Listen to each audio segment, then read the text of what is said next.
quando tu vas explicando sobre o que te levou a estudar as crianças, né, de como elas são as mais vulneráveis dentro desse sistema da própria guerra, o que a gente tem que lembrar é que a ONU, ela, a partir da década de 90, ela tenta, então, conceitualizar uma ideia de que ser criança. Justamente porque existem, não, a Declaração dos Direitos da Criança, que é de 1959, justo quando a ONU está em todo esse processo de formação e de fortalecimento também dos direitos. Não? A gente tem que lembrar que, por exemplo, a Segunda Guerra Mundial foi uma das guerras que mais crianças também matou, né? E se faz a Convenção também dos Direitos da Criança em 1989, onde então eles estipulam que toda criança deve ser livre de qualquer ameaça que prejudique as suas vidas. Então, esse é o primeiro passo da ONU para poder fazer a sua conceitualização e a ideia de defesa da criança. Então, a ONU define, ela vai tentar, então, ampliar a ideia de criança e coloca que crianças seriam todas aquelas pessoas menores de 18 anos. A gente, baseado nessas perspectivas da Declaração dos Direitos da Criança e dentro dessa perspectiva também da ONU, é que todo mundo forma, então, essa percepção do que é ser criança. Não? A criança é aquela pessoa, então, que deve ser salvaguardada, que deve ser preservada a sua dignidade, e criança é aquela pessoa que deveria ter todos os direitos, estar na escola, ter alimentação, ter segurança, ter saúde. Mas o que a gente vai ver é o seguinte.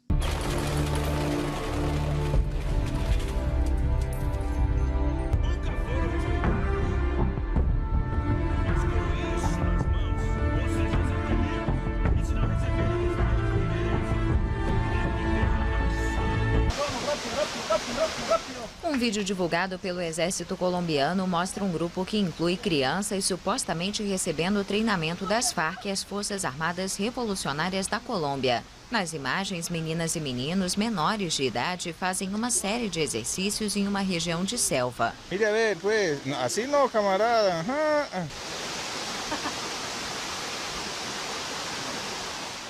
Bom, depois de termos visto esse vídeo, então se torna meio difícil conceitualizar o que é criança. Ele meio que quebra um pouco esse marco, essa ideia que a gente tem, não, de que é ser criança. Não?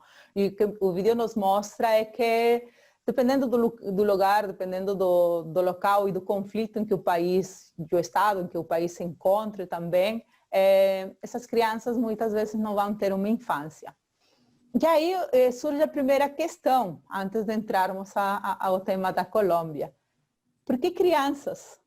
Por que essas novas guerras vão trazer esses novos atores que vão ser as crianças?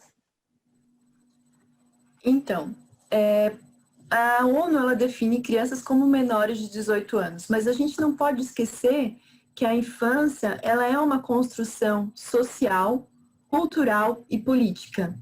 E se a criança recrutada ou não como criança soldado, ela é muito afetada pelos conflitos, seja por perda de familiares, perda de lar, a pobreza, todas essas questões influenciam e afetam nas 4 fases da infância. A primeira fase, que é de 0 a 2 anos, que é de desenvolvimento monomotor. A segunda fase, que ela é a de ter as primeiras fases de imaginação, de desenvolvimento da linguagem, de 2 a 7 anos. A terceira fase, que é de 8 a 12 anos, que é onde as crianças são mais afetadas, porque afeta o seu raciocínio mental, o seu raciocínio lógico, a sua construção como pessoa e como caráter. Uhum. E a última fase, que é dos 12 aos 18 anos, que é a construção dos seus valores. Então, a criança estar dentro de um conflito, ela vai afetar desde o seu nascimento até a construção final como indivíduo. Nas leituras que a gente vai fazendo, sobretudo nas leituras, muito da psicologia também se fala, mas também dentro da perspectiva das ciências sociais, não? de que a criança, por exemplo, ela é muito mais fácil de ser moldada, justamente por essa etapa da sociabilização. Isso chama atenção, porque alguns autores vão dizer que, por exemplo, as crianças, elas não têm medo, que as crianças, elas não têm essa percepção da noção do perigo. Mas assim, a gente que é propriamente da ciências, pelo menos eu estudei ciências sociais, então na graduação a gente sempre viu que é tudo uma questão de sociabilização. A sociabilização é a fase onde nós, seres humanos, vamos ter esse filtro para poder distinguir, ou dentro dessa percepção também social dos valores, do que seria certo, do que seria errado. Eu acho que, assim, dentro da minha perspectiva, e não sei se estou errada, mas me parece que esses novos grupos que surgem para esses novos conflitos que vamos ver, sobretudo em países do hemisfério sul, que são, voltando a repetir, que são os mais afetados, não? Que foram os mais afetados após o término da Guerra Fria, é que vão perceber justamente essa ideia de que as crianças, por estar nesse processo de sociabilização, então se tu as sociabilizas para poder empunhar uma arma, vai ser muito mais fácil do que, por exemplo, cambiar todo o pensamento de uma pessoa adulta que já foi sociabilizada, que já foi moldada dentro dos padrões sociais. Tu concordas com isso? Então, a gente diz que existem dois fatores que levam ao recrutamento de crianças a elas participarem de um conflito armado. Existe a oferta e porque existe a demanda por essas crianças.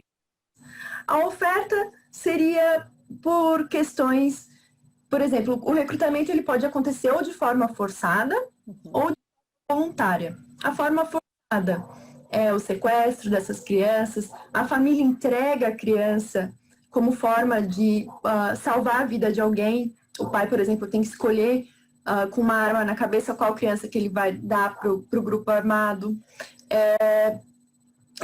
Ou em troca de um pedaço de comida, de uma cesta básica, isso acontece também. Então, a questão da miséria, da falta de emprego e até a própria família não ter outras formas de sobrevivência. Por exemplo, eles preferem dar a criança para fazer parte de um grupo armado, onde ela vai ter comida, ela vai ter um abrigo e ela vai ter como se fosse uma proteção frente àquela região de conflito, né? Mas também tem outros fatores que influenciam nessa oferta. Por exemplo, a criança que perdeu a sua família, ela quer uma forma de vingança, se vingar daqueles que mataram a sua família, por exemplo, ou os pais. Uma forma de pressão familiar, promessa de poder, de que ela vai conseguir o que ela quiser dentro daquele armado. Então, esses são a oferta. O porquê que existe a criança soldado, por que tem tantas crianças soldados assim. E também tem a demanda. Por que os recrutadores preferem crianças? Elas são fáceis de manipular, elas se escondem fácil, então elas são facilmente confundidas com civis, dentro de um conflito armado civil, né, que se envolve em pessoas. Elas são mais baratas, elas não exigem um salário, por exemplo, porque elas têm comida, né, e um abrigo. E elas, com o surgimento de armas leves, ficou mais fácil para elas carregarem uma arma. As novas tecnologias também possibilitaram que essa demanda por crianças sejam maiores. Então, seriam essas as duas frentes, do crianças.